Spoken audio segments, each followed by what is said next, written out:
হরে কৃষ্ণ নিচে নামো, পরে হরে কৃষ্ণ আগে নিচে নামো, আপনারা নিচে নামেন। চলো নিচে চলো, নিচে চলো। অসভ্য মেয়ে, সরে যান থেকে। নিচে নিয়ে চলো, নিচে নিয়ে চলো, নিচে নিয়ে চলো। আজকে ইসলাম নিচে নিচে চলে, নিচে নিচে নিচে নিয়ে চলো। একটা একটা ফটো উঠে দিতে লাগে। হ্যাঁ হ্যাঁ দাবাই করে কি রে? হ্যাঁ মেয়ে নিয়ে রাতে বেলা শোয়া, হ্যাঁ আর দিনের বেলা ইয়ে করা। আরে নিচে চলো, ফোন করে ফোন করছিস। এই বঙ্গলিনাকে ফোন করে এসে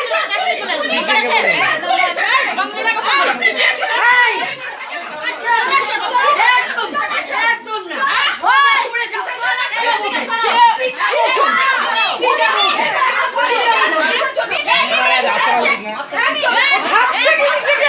গায়ে আগামী দিনে ওদের পড়াশোনার সময় আমাকে ধরেছিল, আমি ভয়ে ছুটাছুটি করে পালিয়ে আসছি। ওরা সবাই আমাকে টানে ধরছিল। আপনাকে আমার এই শার্ট ছিঁড়ে গেছে, এখানে পিছন দিকে খামচি ধরেছে, শার্ট টেনে ধরেছিল, ওই জন্য আমি ভয়ে পালিয়ে আসছি। আমি একটা তাড়াহুড়ো করে একটা কাজে যাচ্ছিলাম, তো আমাকে ওরা যেতে দিবে না, সবাই আটকে ধরছে। আমাকে সবাই মিলে আটকে ধরছে, টেনে ধরছে, আমার শার্ট আমার গেঞ্জি টেনে ধরছে। আমি ওখান থেকে ওদের কাছ থেকে ছিঁড়ে আমি পালিয়ে আসছি। আমি কাউকে ঘুষি মারিনি।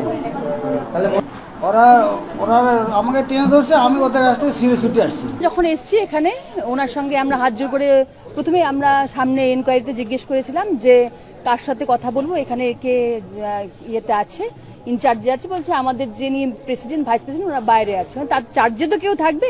তখন বলছেন প্রাণ জীবন নাকি ওনার নাম বলেছে। আমি বারবার করে আমার ফোন থেকে ওনাকে ফোন করছি, ফোন এনগেজ দেখা যাচ্ছে।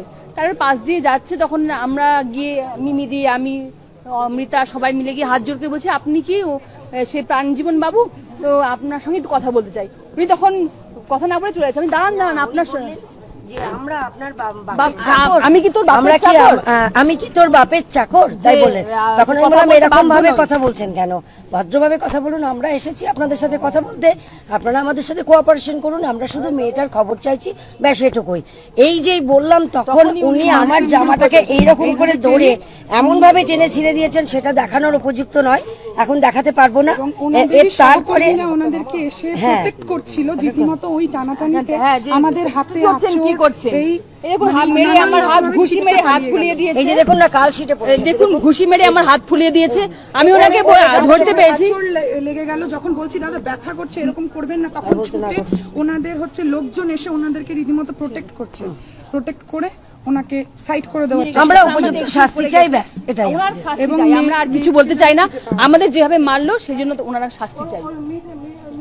বেশ কিছুদিন ধরে 40 নম্বর ওয়ার্ডে পিঙ্কি বলে একটি মেয়ে, এই আশ্রমের কোনো সাধু যারা থাকে আর কি, ওদের সাথে আমরা যা খবর পেয়েছি যে উনি ওই মেয়েটিকে নিয়ে কোথাও চলে গেছেন। তো এবার ওকে ওই মেয়ের বাড়ির লোকজন আমাদের কাছে বারবার করে আসছে জানার জন্য, একটু সাহায্য করার জন্যে। আমাদের কাউন্সিলরের কাছেও এসছে।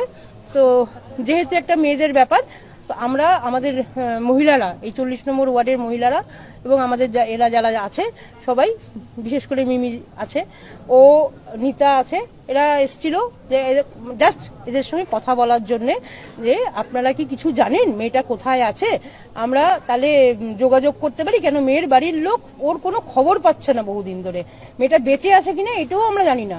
তো সেটা জানার জন্য আসার পরে এখানকার একজন, মানে এরা প্রথমে কথা বলতে চায়নি, পরবর্তীকালে ওই ভদ্রলোকের নাম কি, যাই হোক কানকৃষ্ণ বলছে যে সে এদেরকে এমন ভাবে অ্যাসাল্ট করেছে, একটা মহিলাকে, সবাইকে, এদেরকে ও কেউ জামা দেখানো যাবে না, যেভাবে ছিঁড়েছে টেনে,